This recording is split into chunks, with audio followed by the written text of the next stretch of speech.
키워드로 알아보는 경제 이야기 그리고 투자 전략 김한진 이코노미스트 함께하겠습니다. 박사님 어서 오십시오. 네, 안녕하세요. 네, 6월의 흐름들이 시장이 괜찮습니다. 변수들을 그래도 점검을 해야 될 텐데요. 오늘 다룰 첫 번째 키워드부터 확인하겠습니다. 보여주십시오.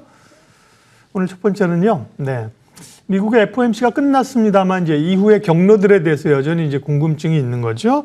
일단은 금리 인상을 멈췄습니다. 동결을 했는데 점도표는 뭐 2번 이상 더 올릴 수 있다고 해가지고요. 시장에서 긴장은 했지만 시장에서 생각했던 것보다 연준 위원들의 그 발언이나 그 점도표가 세네요. 네, 상당히 저도 놀란 게 이렇게 많은 위원들이 좀 점도표 찍는데 참여하신 분들이 18분인데 원래 19분인데 한 분이 공석이죠. 그래서 18명 중에 무려 12명이 2번 이상 인상을 해야 된다. 심지어는 4번 인상을 해야 된다라는 분도 한 분 계셨고, 그러니까 18명 중에 12명은 2번 이상, 그리고 4명이 한 번 인상을 주장했기 때문에 그러면 한 번 이상 주장한 분들이 16분이지 않습니까? 그럼 굉장히 서프라이즈한 결과였죠. 아니 이렇게 물가가 안 잡힌다고 보나? 그래도 뭐 한 번 인상할까 말까 이런 정도로 사람들이 봤는데 이게 뭐 2번 인상이 거의 확실한 정도의 성명서를 보고 또 점도표를 보고 정말 놀랐습니다. 그런데 이제 파월 의장이 이제 뭐 이렇게 기자회견을 하면서 좀 뭐 아무것도 결정된 건 없다.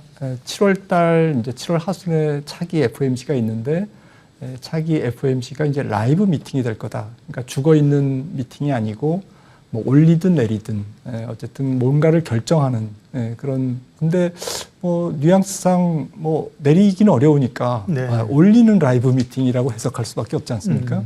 그러니까 이제 시장은 살짝 긴장을 했지만 그걸 좀 무시하면서 달렸습니다. 아무튼 전체적으로는 매파적 정책 내용에 파월 의장의 의견은 약간 비둘기적이었다. 이렇게 정리할 수 있겠습니다.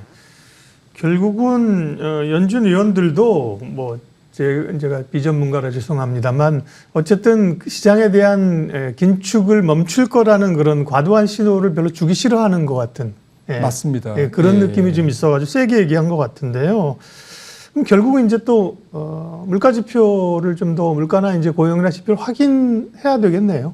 네, 맞습니다. 근데 어제 뭐 연준 위원들의 이제 경제 전망이 중간값이 올해 성장률 전망의 중간값이 0.4에서 지난 3월 달에는 0.4 정도로 이제 중간값이 나왔는데 어제는 이제 1.0으로 올라갔지 않습니까?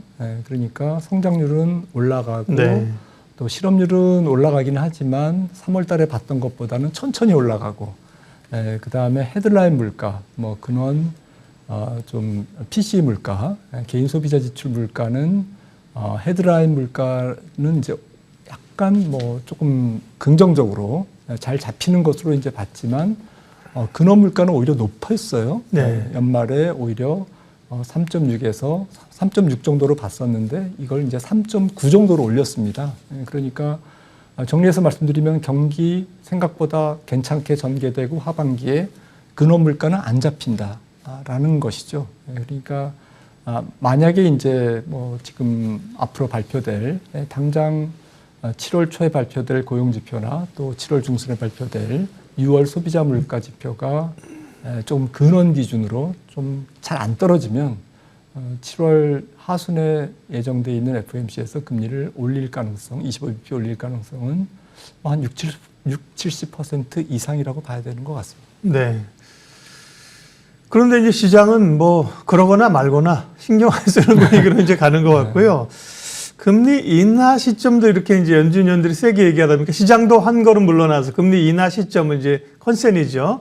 원래는 이제 연내에 인하해서 이제 내년쯤으로 좀 컨센이 좀 넘어갔다면서요? 네, 시장은 사실 뭐 2번 인하해서 이제 한 번 인하로 약간 뒤로 물러선. 그래서 12월에 이제 한 번 인하할 거다. 여전히 그래도 이제 올해 좀 뭐 선물 시장에서 왔다 갔다 합니다만은 아무튼 뭐 한 번 인하로 후퇴했지만 전체적인 어제 FOMC의 뭐 뉘앙스로 봐서는 기조로 봐서는 연내 금리 인하는 좀 어려운 쪽으로 그렇게 해석이 되고요. 네. 저는 뭐 근원 물가가 이제 연준이 연말에 한 3.6 정도 찍힐 거다라고 봤는데 이게 이제 3%에 좀 근접하는 시점, 근원 PCE 물가 기준으로 그게 내년 3월 정도라고 예상이 되기 때문에 예. 내년 3월 정도에 첫 금리 인하를 단행하지 않을까 이렇게 생각을 합니다. 네. FOMC가 이번 주 중요한 그 이슈였기 때문에 점검을 했습니다. 다만 말씀드린 것처럼 시장에서 통화 정책에 대한 FOMC에 대한 감성 자체, 감도 자체는 이전보다는 굉장히 낮아진 상황이고요.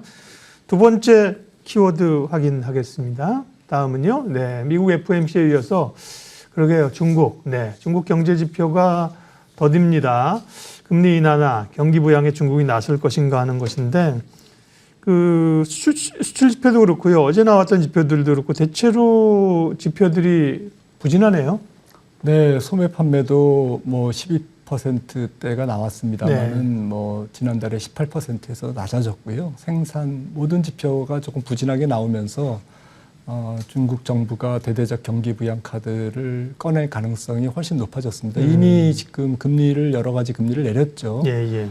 지금 중앙은행이 인민은행이 시중은행에게 이제 빌려주는 금리를 중기 유동성 MLF 펀드라고 하는 금리라고 하는데요. 이게 이제 2.75인가에서 2.65로 0.1% 포인트 이제 10bp 인하했는데 뭐 대체로 한 40조 정도 한화로 한 뭐 위안화로는 뭐 한 2천 몇백억 조금 그 유동성 지원 효과가 있습니다. 예. 그러니까 이게 지금 중국의 여러 가지 금리 인하가 이미 시작됐고 단계적으로 계속될 거다라는 관측이 좀 우세하고요. 그러니까 매 분기 아마 단기 금리도 인하하고 또 기준금리도 인하할 거다. 대출 우대금리라는 것이 이제 중국에서는 LRP라고 하는 건데 이게 이제 기준금리 역할을 하거든요. 이게 곧 다음 주에는 인하할 거다라고 지금 관측되고 있고 또 분기마다 계속 인하할 거다. 그뿐만 아니라 재정 정책도 펼칠 거고 또 지방 정부가 지금 돈이 없어서 지금 부채가 높기 때문에 돈이 없어서 부채 상환도 안 되고 이렇게 조금 어려움을 겪고 있는데 그걸 위해서 좀 대규모 특별 국채를 발행해서 지방 정부의 부채를 이제 조금 꺼주겠다. 그러니까 지방 정부가 이제 활성화돼야 또 경기가 살아나니까요. 이런 부분들도 지금 얘기되고 있고 주택 경기도 뭐 이래서는 안 되겠다. 네. 다주택도 허용하고 전반적으로 재정 정책도 조금 더 화끈하게 풀어야 되겠다라는 쪽으로 지금 알려져 있습니다. 그래서 제 생각에는 뭐 그럼에도 불구하고 중국이 좀 부채가 가뜩이나 높은데 여기서 이제 부채를 확대하는 방식으로 소비와 투자를 조금 촉진하는 것이 일시적인 효과는 있겠지만 조금 지속적인 효과가 있을까라는 좀 회의감은 분명히 있습니다. 하지만 뭐 반짝 몰핀 뭐 주사 효과는 있겠죠. 하반기에. 네. 경기는 뭐 안간힘을 쓰면서 중국 정부가 아마 조금 실업률이 굉장히 지금 높아졌기 때문에 그 부분이 아마 중국 정부의 정체적인 정책 기조가 부양책으로 가는 것은 분명한 것 같습니다. 부진한 중국 경제 상황이나 한중 관계 악화 이런 것 때문에 중국 국내에서 중국과 관련된 주식들에 대한 기대치는 사실 많이 낮아진 상황입니다. 예, 기대치가 높으면 기대하기 어려운데요. 기대치가 낮아진 상태에서 말씀하신 중국의 경기 부양책 혹은 금리 인하 정책 이런 게 하면 조금 국내 관련주 가운데 수혜를 받거나 부각될 수 있는 쪽은 어딜까요? 네, 아무래도 뭐 소비재 쪽이 조금 뭐 혜택을 네. 받을 것 같고요. 물론 이제 한중 관계라는 뭐 경제 외적 변수도 미중 갈등이라는 뭐 경제 외적 변수도 있지만 네. 그래도 뭐 중국 섹터를 중심으로 본다면 결국에는 컨슈머 소비재 쪽하고 또 미중 갈등에서 어쨌든 중국 정부가 물러설 수 없는 기술주 핵심 기술주들 그래서 소비재와 기술주 이게 이제 중국 주식을 바라보는 이제 양대 조금 산맥이라고 할까요? 이제 키포인트인 것 같은데요. 우리 입장에서는 아무래도 중국 경제가 내수 쪽에서 회복될 가능성이 하반기에 있기 때문에 그래도 내수주가 조금 하반기에 네. 좀 기대가 됩니다. 네, 중국이 회복되면 역시 이제 내수 소비 쪽을 얘기하셨고요. 시장에서는 어쨌든 인프라 쪽도 이제 조금 기대하는 쪽이 네. 인프라 뭐 이런 쪽은 지금은 북미 모멘텀인데요. 중국의 또 부양책이 나오면 그런 기대감들도 얘기하시는 분들이 있더라고요. 네, 김한진 박사님과 함께하는 키워드 경제 읽기 세 번째 키워드로 넘어가겠습니다. 다음 키워드는요. 원화 강세가 이제 원화가 약세였었죠. 환율이 높았다는 얘기인데요. 이제 1,300원 밑으로 떨어지면서 약간 정상화 국면인데요. 외환시장 얘기 그리고 영향을 좀 보겠습니다. 지금 달러 원 환율은 1,272원입니다. 워낙 사실은 비정상적으로 1,300원대 위에서 많이 움직였다가 지금은 1,270원대로 환율 하락, 원화 강세로 이제 가는 건데 어떻게 보면 제자리로 가는 건데요. 그 배경이 어디 있는지부터 좀 설명해 주십시오.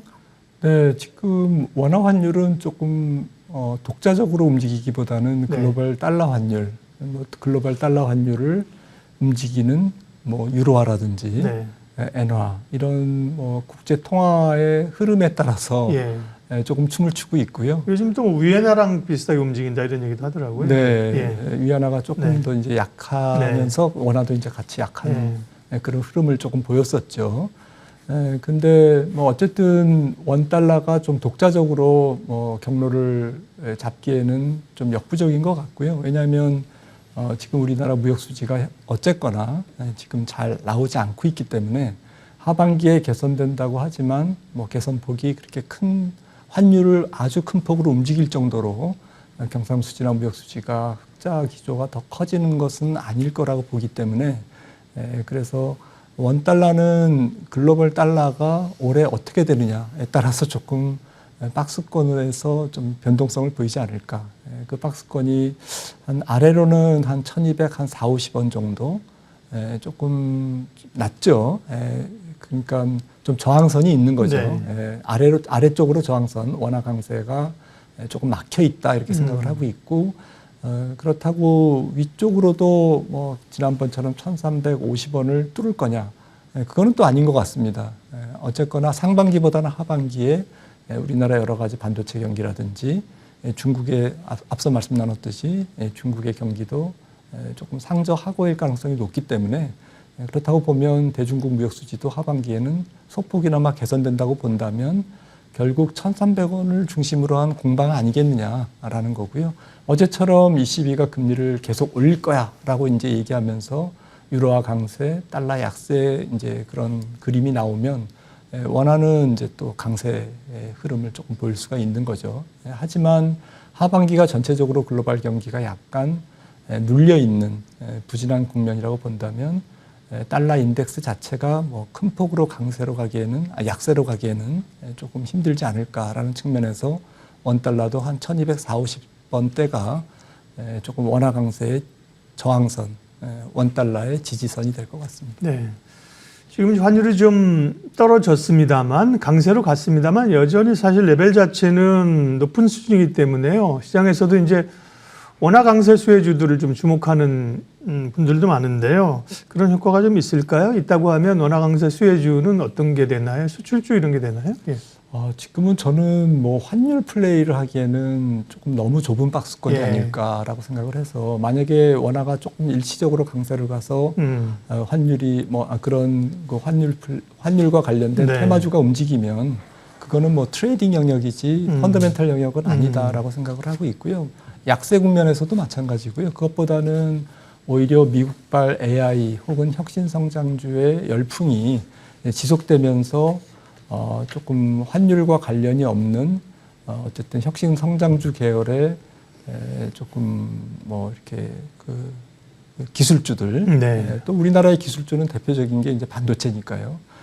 그래서 환율도 그렇고요. 외국인 매수세를 통해서 결국 환율도 움직일 수 있기 때문에 미국발 AI 열풍의 지속 여부 이게 환율 시장이나 지금 또 원달러를 둘러싼 환율 시장을 둘러싼 여러 가지 테마주의 순환을 좀 결정하는 그러한 중요한 팩터가 아닌가 생각을 합니다. 네.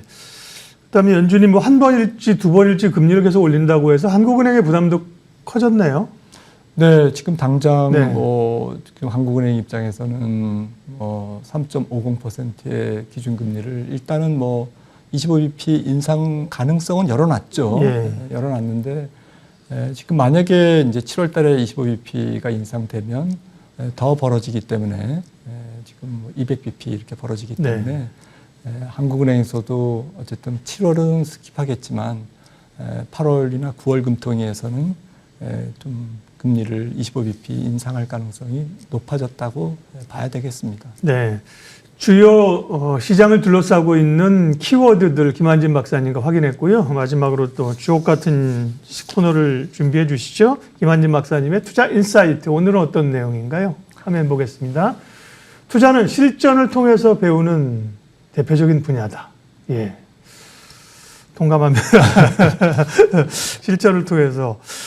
대부분은 다 실전, 이런 거 가지고 안 된다는 거죠, 그러니까. 네. 네, 사실은 투자가 오래 해보신 분들은 네. 공감하시겠습니다만은 실패를 통해서 배우잖아요. 네. 똑같은 실수만 반복하지 않아도 절반 이상 성공하는 것이다라는 이제 얘기도 있는데 정말 투자는 투자의 지식은 물론 이제 교과서에도 있고 또 현인들의 좀 책을 통해서 여러 가지 지식은 배울 수가 있지만 결국 투자의 지혜는 경험에서 나오는 것이고 그렇다면은 조금 투자에 실패했다라고 이제 좀 생각했을 때 좌절하지 마시고 이게 조금 거름이 돼서 더 큰 어쨌든 수익을 투자 성과를 얻을 수 있다라는 거 긍정적으로 생각하시는 게 투자는 실패를 통해서 배우고 또 실전을 통해서 배우는 건데 이거는 학교에서 가르쳐 주지 않고 교과서에 없는 내용이다. 그거는 본인 스스로가 몸으로 배울 수밖에 없는 그런 것이 아닌가.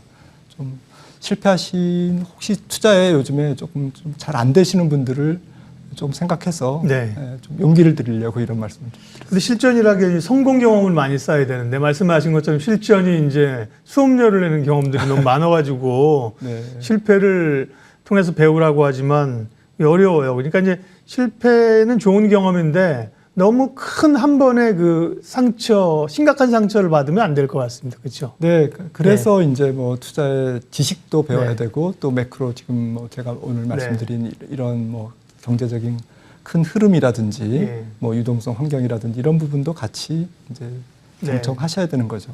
자신감이 붙을 때까지는 그 시장의 사이클을 좀 경험할 때까지는 적어도 투자의 한 중수 정도가 될 때까지는 너무 많이 걸거나 투자를 너무 많이 하시지 마세요. 주식이 날 버리고 갈 것 같아도 잘 안 갑니다. 실전을 통해서 그죠? 수업료를 적게 내면서 경험을 취득하는 게 중요합니다. 투자는 실전을 통해서 배우는 분야자.